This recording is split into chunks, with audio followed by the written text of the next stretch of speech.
Isaiah Carter, a janitor from Memphis, inherited an abandoned store that everyone considered a worthless burden. The lawyer warned him it would only bring debt and headaches.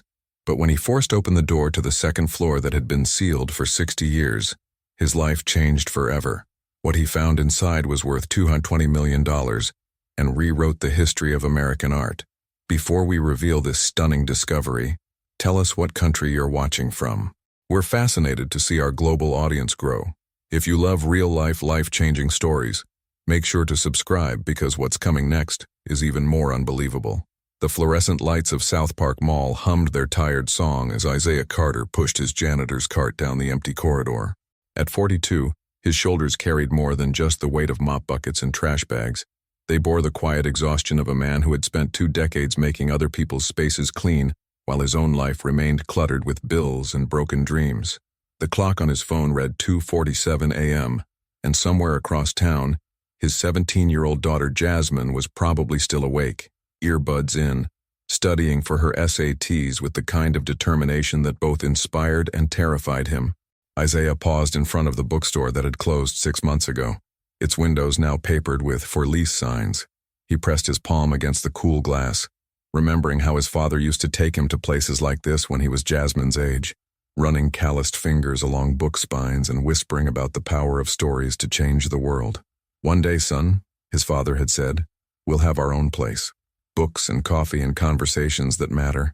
That dream had died with his father 15 years ago, buried beneath medical bills and the grinding reality of minimum wage.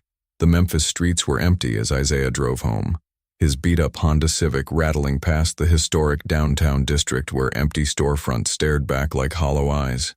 The city that had once pulsed with the rhythm of Beale Street now struggled to keep its heart beating, especially here in the forgotten corners where men like Isaiah lived paycheck to paycheck. He turned onto his street, past houses with peeling paint and chain-link fences, where dreams seemed to rust as easily as the cars parked in driveways. At home, he found the letter waiting on his kitchen table, forwarded from 3 different addresses. The letterhead read, "Thornton and Associates Estate Law," and Isaiah's stomach clenched. Legal papers meant trouble, eviction notices, collection agencies, or worse. He almost threw it away unopened, but something about the weight of the envelope, the quality of the paper, made him hesitate. "Mr. Isaiah Carter," the letter began, "we are pleased to inform you that you are the sole beneficiary of the estate of Solomon Carter, specifically the property known as Carter's General Store, located at 127 Beale Street in downtown Memphis." Isaiah read the words 3 times before they penetrated. Solomon Carter, his great-uncle, the family ghost, the man whose name was whispered in fragments at family gatherings but never fully explained. The store on Beale Street that had been boarded up since before Isaiah was born. He sat in his cramped kitchen, staring at the letter until the words blurred. Outside, the pre-dawn darkness pressed against the windows, and somewhere in the distance, a siren wailed its lonely song. For the first time in years, Isaiah Carter felt something he had almost forgotten how to recognize: hope. Dangerous, fragile hope that maybe, just maybe, his father's dream wasn't buried after all. The morning sun cast long shadows across Beale Street as Isaiah stood before 127, keys trembling in his hand. The building looked like a corpse propped upright, 2 stories of weathered brick and boarded windows, surrounded by the ghosts of Memphis's musical past. A rusted sign hung at an angle. "Carter's General Store, Esther 1923. Paint peeled from the door like old skin, and weeds pushed through cracks in the sidewalk with stubborn determination. Mr. Thornton, the elderly attorney, shifted nervously beside him. "I should warn you again, Mr. Carter. The property taxes alone are substantial, and there are liens from the city. The first floor has been ransacked multiple times over the years. Vandals, homeless folks seeking shelter. And the second floor," he paused, wiping sweat from his forehead despite the cool morning air. "Well, it's been sealed since Solomon's death in 1963. Family orders. No one's been up there in 60 years. Isaiah turned the key, and the lock gave way with a groan that seemed to echo from the building's bones. The door swung open, releasing a rush of stale air that smelled of dust, mildew, and something else. Something that reminded him faintly of his grandmother's attic, where old photographs and forgotten memories lived in cardboard boxes. Inside, the devastation was complete. Broken glass crunched under his boots, Graffiti covered the walls in angry sprays of color. Empty beer bottles and fast food containers littered the floor like confetti from someone else's party. The old wooden shelves hung at broken angles, their contents long since stolen or destroyed. Water stains spread across the ceiling like dark continents on a ruined map. "This is what I inherited?" Isaiah whispered, his voice echoing in the hollow space. The hope he'd carried through the sleepless night began to crumble. He'd imagined finding something salvageable, maybe antique fixtures he could sell, or at least a space he could restore into the bookstore his father had dreamed of. Instead, he stood in a tomb of broken promises. But as his eyes adjusted to the dim light filtering through gaps in the boarded windows, details emerged. The floor, beneath the debris, was solid hardwood. The tin ceiling, though stained, showed intricate patterns that spoke of craftsmanship from another era. The bones of the building were strong, waiting beneath the decay like a sleeping giant. "The second floor," Isaiah said, more to himself than to Thornton. "You said it's been sealed." The attorney nodded grimly. "Solomon's explicit instructions. No one was to enter until the property passed to a blood relative. There's a letter for you, actually, to be opened only after you'd seen the first floor." He handed Isaiah a yellowed envelope, thick with age, sealed with red wax that bore the impression of a book, an odd choice for a general store owner. At the back of the store, a narrow staircase led upward into darkness. A heavy oak door blocked the way, secured with not one but 3 different locks, their metal black with age. Posted on the door was a handwritten sign in faded ink. "By order of S. Carter, entry forbidden until the appointed time." Isaiah broke the wax seal on the envelope with hands that had steadied. Inside, his great-uncle's careful handwriting covered 2 pages of heavy paper. "To my great-nephew, whose existence I pray for but may never know. If you are reading this, then the blood of our ancestors flows in your veins, and the time has come for you to understand why I lived as a guardian, not as an owner. The second floor contains what I spent my life protecting. What you find there will test your character more than any fortune or trial you have faced. The choice you make will echo through generations. Enter with reverence, for you walk among the dreams of the dead and the hopes of the unborn. Solomon Carter, 1962. The letter ended with 3 small keys taped to the bottom, each one different, each one worn smooth by Solomon's fingers. Isaiah stared at them, feeling the weight of 60 years pressing down on him. Mr. Thornton had retreated to the doorway, his discomfort obvious. "I'll wait outside," the attorney mumbled. "Some things a man has to face alone." Isaiah climbed the stairs slowly, each step creaking a protest under his weight. At the top, he fit the first key into the first lock. It turned with surprising ease, as if it had been waiting all these years for exactly this moment. The second key, the third. With a sound like a sigh escaping from held breath, the door swung open. The air that rushed out was different, cleaner, somehow preserved. And with it came the faint scent of old books, oil paint, and something Isaiah couldn't identify but that made his heart race with inexplicable anticipation. He stepped into the darkness, hands searching for a light switch, and felt the world tilt beneath his feet. Whatever Solomon Carter had hidden here, Isaiah knew with absolute certainty that his life was about to change forever. The light switch clicked with a sound that seemed to reverberate through time itself. As fluorescent bulbs flickered to life, Isaiah's breath caught in his throat. He wasn't standing in a storage room or an abandoned apartment. He stood at the threshold of a museum. The entire second floor had been transformed into a gallery space. Proper track lighting, climate control vents, and humidity gauges spoke of professional care. The hardwood floors gleamed with preservation wax, and the walls, painted a warm cream color, displayed artwork with the reverence of a sacred space. But it wasn't just any artwork. Isaiah stepped forward on unsteady legs, his janitor's uniform suddenly feeling like sacrilege in this cathedral of culture. The first piece that captured his attention was a massive oil painting dominating the far wall, a swirling composition of deep blues and golds that seemed to pulse with rhythm. The nameplate beneath read, "Aaron Douglas, Aspects of Negro Life, Song, 1934. "No way," Isaiah whispered, his voice barely audible.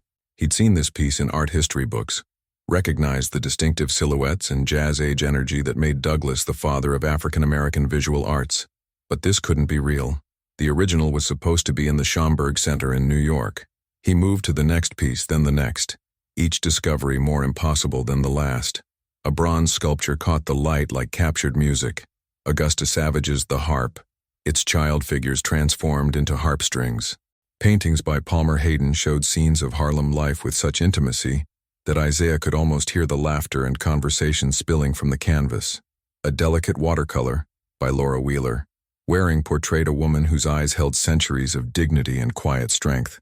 The room stretched back further than the building's exterior had suggested, and every wall, every corner, every carefully lit alcove contained treasures. Manuscripts in glass cases drew him forward like a moth to flame. There, in Langston Hughes's own handwriting, were poems Isaiah had memorized in high school. I, too, sing America, the words flowing across the page in ink that had dried before Isaiah's father was even born. His legs gave out, and he sat hard on a leather bench placed perfectly in the center of the room. The magnitude of what surrounded him pressed down like a physical weight. Each piece told a story, not just of artistic achievement, but of a time when black art was dismissed, destroyed, or hidden away because white institutions deemed it worthless. Yet here they were, preserved in secret, cared for with museum-quality precision. Isaiah's hand shook as he pulled out his phone, fumbling to open the camera app. The flash seemed obscene in this hallowed space, but he needed proof that this was real. As he photographed piece after piece, one question hammered in his mind. How? How had Solomon Carter, owner of a general store in segregated Memphis, assembled a collection that belonged in the Smithsonian? At the far end of the gallery, a mahogany desk sat beneath a portrait that made Isaiah's knees weak.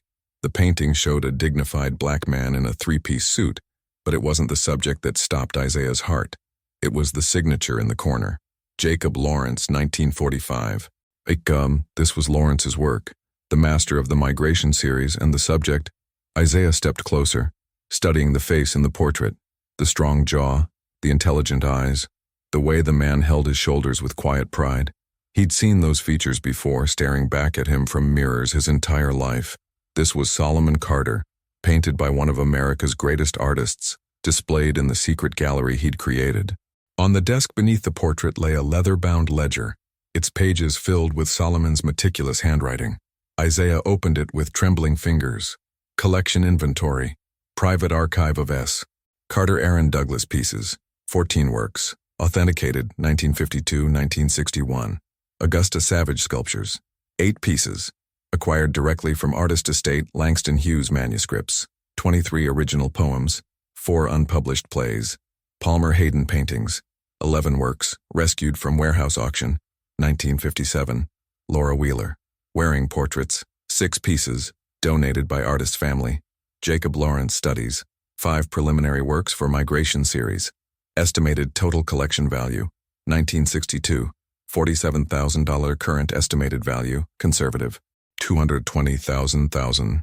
The numbers swam before Isaiah's eyes. $220 million. In his great-uncle's careful script, a fortune beyond his wildest dreams sat catalogued like grocery items. But beneath the monetary figure, Solomon had written something else in darker ink. Value cannot be measured in dollars. These works represent the soul of a people told they had no souls. They are proof of beauty created in the face of hatred, of art that survived when the world tried to erase it. Whoever inherits this collection inherits more than wealth. They inherit the responsibility to ensure these voices are never silenced again. Isaiah sat in the growing twilight of the gallery, surrounded by masterpieces and overwhelmed by the magnitude of his inheritance. Through the preserved windows he could see Beale Street coming alive with evening tourists, unaware that above their heads lay one of the most significant collections of African-American art ever assembled. The weight of Solomon's words pressed against his chest like a stone. He wasn't just rich. He was a guardian now, chosen by blood and circumstance to protect something infinitely more valuable than money.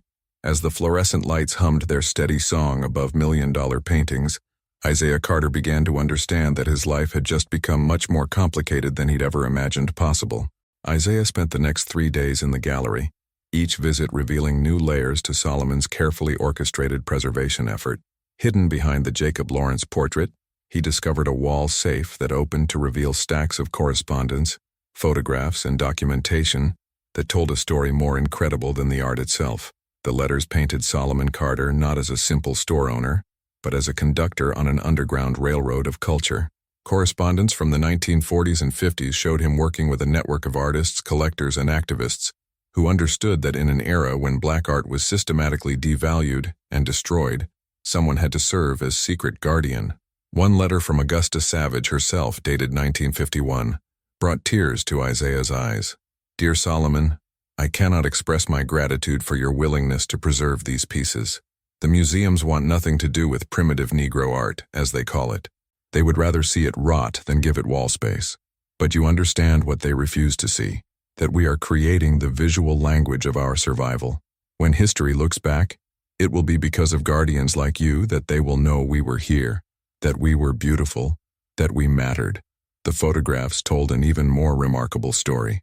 Image after image showed Solomon in the company of Harlem Renaissance figures, standing beside Langston Hughes at a gallery opening, sharing coffee with Aaron Douglas in what looked like the very store downstairs, embracing Palmer Hayden like an old friend. But most striking was a group photograph from 1955, showing Solomon with 6 other well-dressed black men and women standing before a banner that read, "The Keeper's Circle." On the back of the photograph, in Solomon's handwriting, "We who guard the memory they try to erase. Memphis chapter, Chicago, Detroit, New York, Philadelphia, Atlanta, New Orleans. 7 cities, 7 guardians. May our children understand what we preserved in the darkness."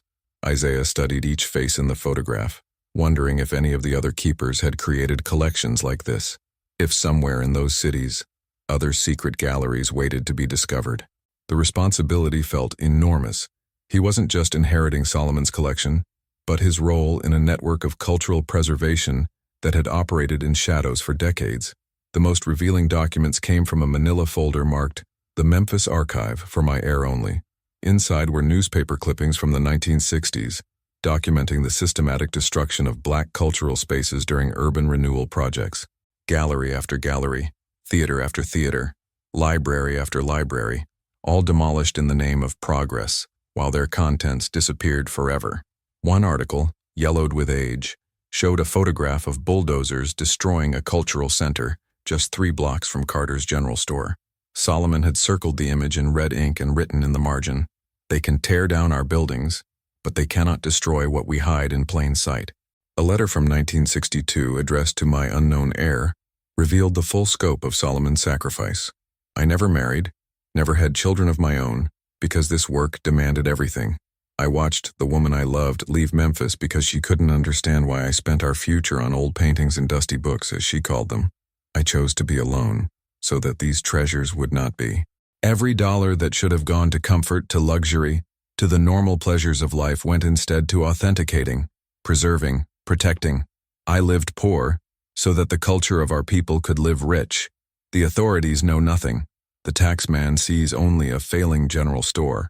The neighbors think I'm just an eccentric old bachelor who hoards junk upstairs. They have no idea that above their heads rests proof that we are more than what they tell us we are.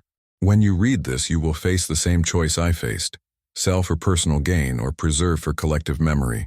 Choose wisely, for the dead are watching, and the unborn are counting on you."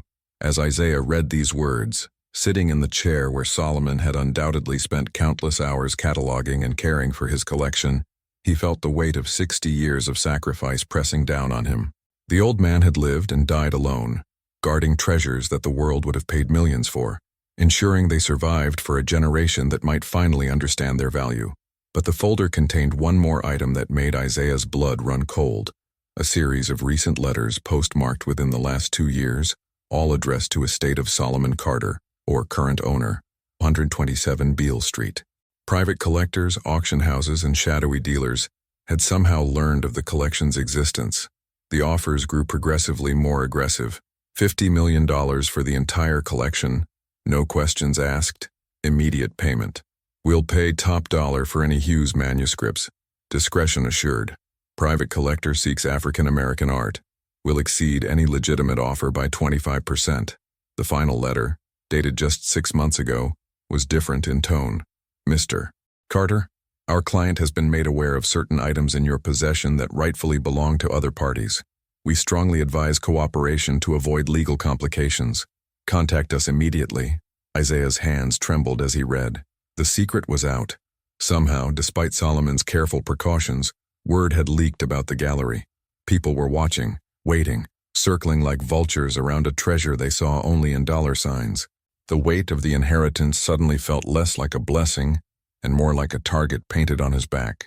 As he sat in the gathering dusk of the gallery, surrounded by priceless art and the ghost of his great-uncle's sacrifice, Isaiah understood that he had inherited more than wealth. He had inherited a war, a battle between those who would preserve black culture and those who would exploit it.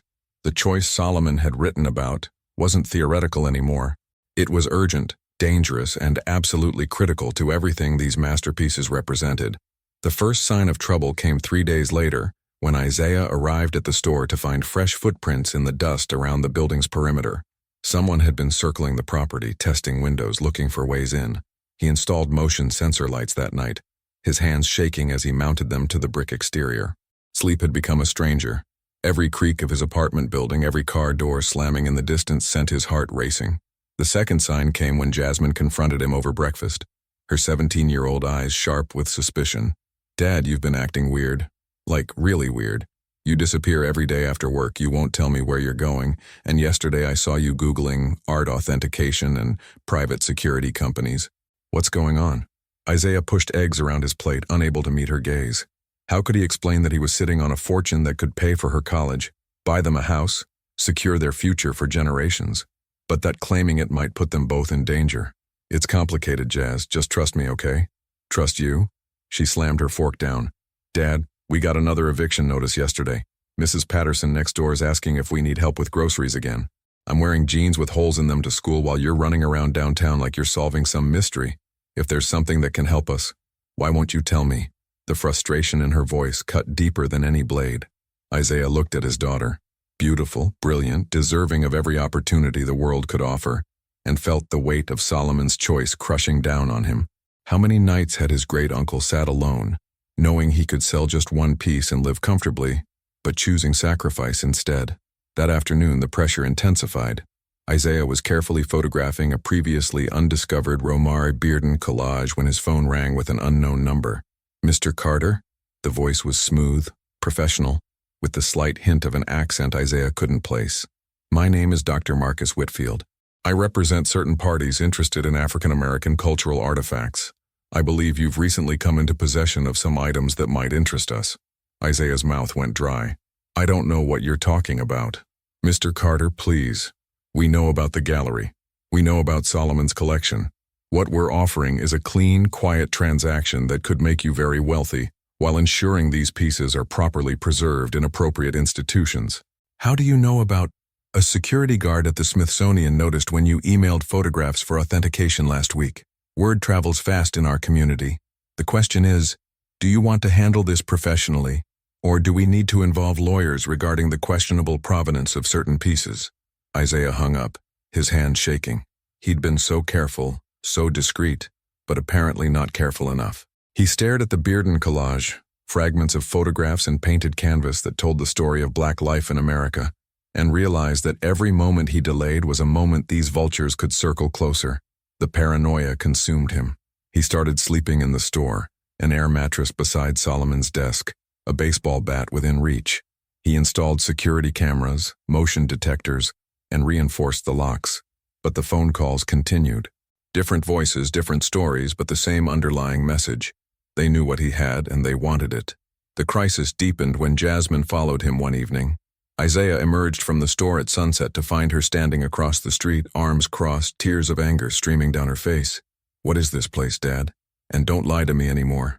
I've been watching you go in and out of this dump for 2 weeks. I asked around. People say it's been empty since forever. Mrs. Thompson said the old man who owned it died when she was young. So what are you doing here every night?" Isaiah looked at his daughter, saw her mother's stubborn streak in her jaw, her grandfather's intelligence in her eyes. The choice Solomon had written about wasn't just his anymore. It affected Jasmine, her future, her ability to trust the man who was supposed to protect her. "Come inside," he said quietly. "It's time you knew." Leading Jasmine up the stairs to the gallery felt like bringing her into a sacred space. Her gasp when the lights revealed the collection echoed his own from weeks before. She moved from piece to piece in stunned silence, reading nameplates, studying masterpieces with the same careful attention she brought to her SAT prep. "Dad," she whispered, stopping before a Hughes manuscript. This is real, isn't it? This is actually Langston Hughes's handwriting. It's all real, Jazz. Every piece. Your great-great-uncle collected them, preserved them. He left them to us. Us? She turned to face him, and he saw not just wonder in her eyes, but the weight of understanding. How much is it worth? More than you can imagine. Enough to pay for college, buy a house, change our lives completely. Then why do you look so scared? That was the question that haunted him. Why was he scared of wealth beyond his dreams? Why did the thought of selling even one piece feel like betrayal? Why did Solomon's words about guardianship echo in his mind every time he looked at the collection? Because, Isaiah said slowly, I don't think it's really ours to sell. I think we're supposed to be its protectors. Jasmine studied him for a long moment, then looked back at the gallery. But what about college? What about getting out of that apartment? What about having enough money so you don't have to work nights anymore? I don't know, baby. I honestly don't know.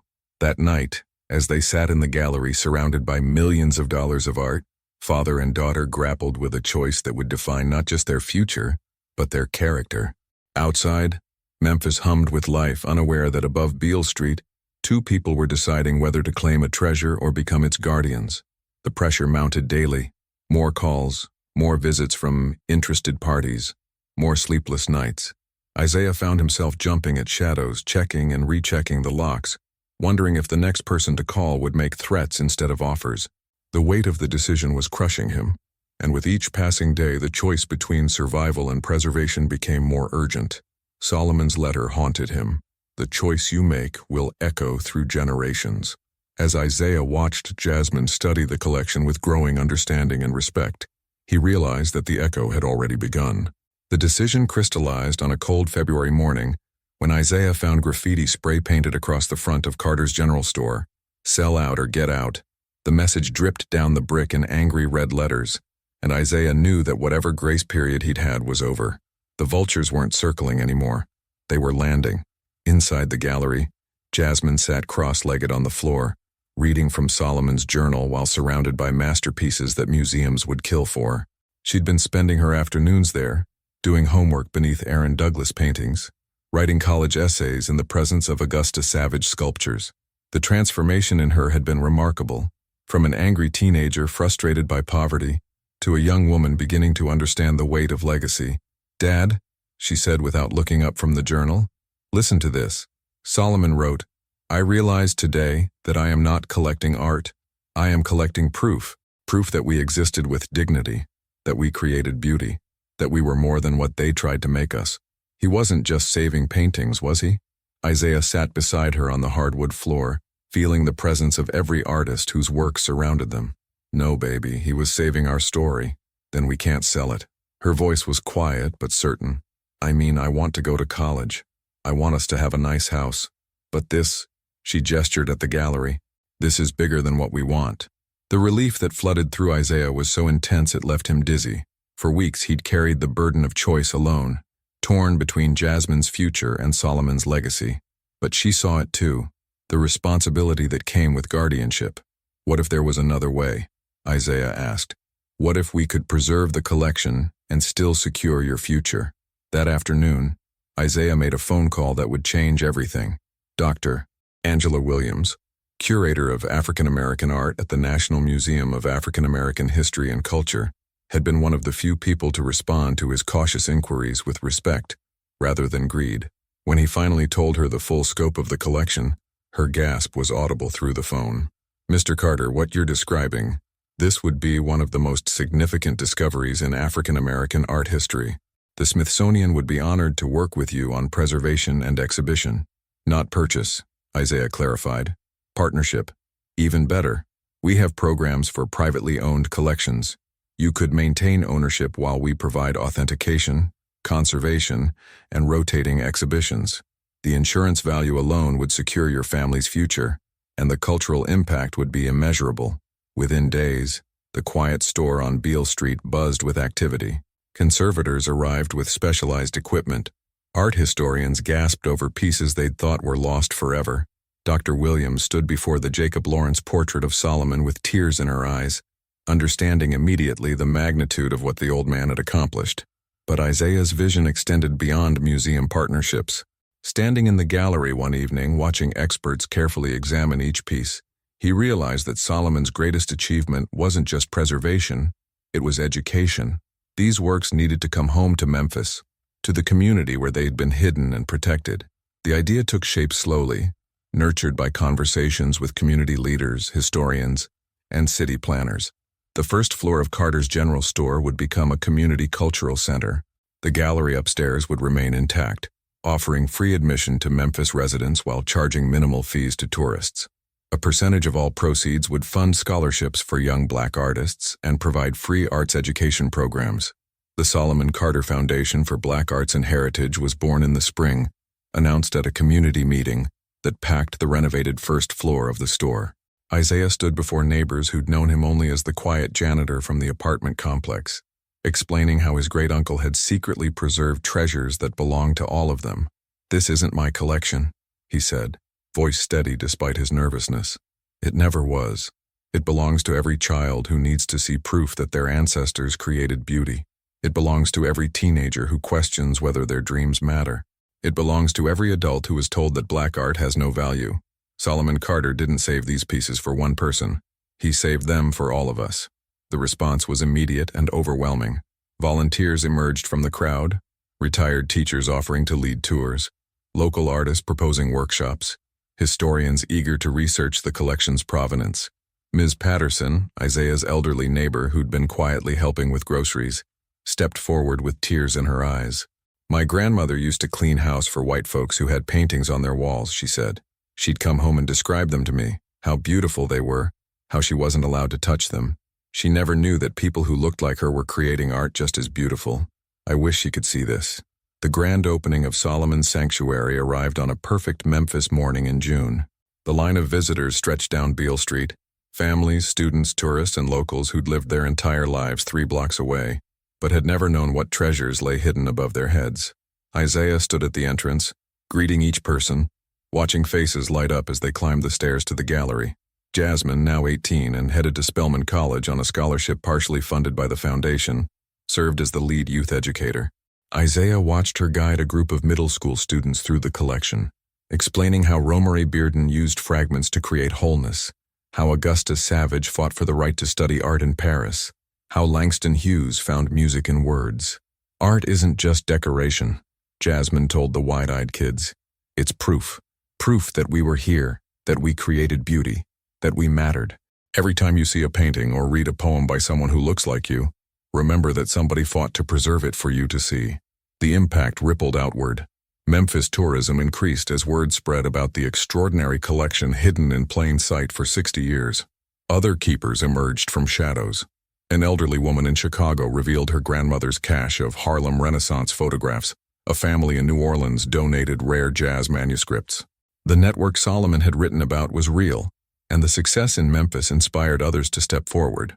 But the most profound transformation was in Isaiah himself. The man who'd spent decades invisible, cleaning other people's spaces while his own dreams gathered dust, had become a guardian of cultural memory. He still worked nights occasionally, but now it was by choice rather than necessity. More importantly, he understood that preservation and progress weren't opposites. They were partners in the dance of human dignity. One evening, as golden light slanted through the gallery windows and tourists filed out after closing time, Isaiah sat in Solomon's chair beside the portrait. He opened the leather journal and wrote, "July 2024. The collection has been seen by over 10,000 visitors in its first month. Children who never knew Black artists existed are now asking for art supplies for their birthdays. College students are writing thesis papers on pieces they can study firsthand. Jasmine starts college in the fall, and she knows who she is because she knows where she comes from. Solomon, I understand now why you lived alone, why you sacrificed everything. You weren't just collecting art. You were investing in the future. Every child who sees these pieces will carry them forward. Every teenager who realizes their culture has value will create something new. Every adult who understands that beauty and struggle can coexist will fight a little harder for justice. You saved more than paintings, Uncle. You saved proof that we are worthy of preservation." As night fell over Memphis and the lights dimmed in Solomon's Sanctuary, Isaiah Carter locked the doors knowing that tomorrow would bring new visitors, new discoveries, new moments of recognition. He'd inherited wealth beyond measure, But more importantly, he'd inherited purpose. The janitor who'd cleaned other people's spaces had become the guardian of his people's legacy, and in preserving the past, he'd secured a future where beauty, dignity, and cultural memory would never again be hidden away in shadows, but would shine as brightly as the masterpieces that had waited 60 years for the world to be ready to see them. The graffiti had been painted over, replaced by a bronze plaque that read, "Solomon Carter, guardian of memory, keeper of dreams, protector of proof that we were here." Below it, in smaller letters, "Some treasures are too valuable to sell. They can only be shared." Isaiah smiled, knowing that Solomon would approve. The choice had echoed through generations, just as the old man had promised. But the echo wasn't ending. It was just beginning, carried forward by every person who climbed those stairs and discovered that they came from a people who created beauty in the face of hatred, who preserved dignity despite oppression, and who left proof that they mattered for those who would come after. The Guardian's legacy lived on, not in gold or glory, but in the understanding that some responsibilities transcend personal gain. And in Memphis, on Beale Street, above a general store that had once seemed worthless, millions of dollars of art continued to whisper the same message Solomon had spent his life protecting. We were here, we were beautiful, we mattered, and now, finally, the world was listening. Don't forget to subscribe so you never miss the next shocking discoveries. Click now to watch the next video and dive even deeper into stories that will change your perspective. And if this story moved you, share it with your friends because they won't believe what they just discovered.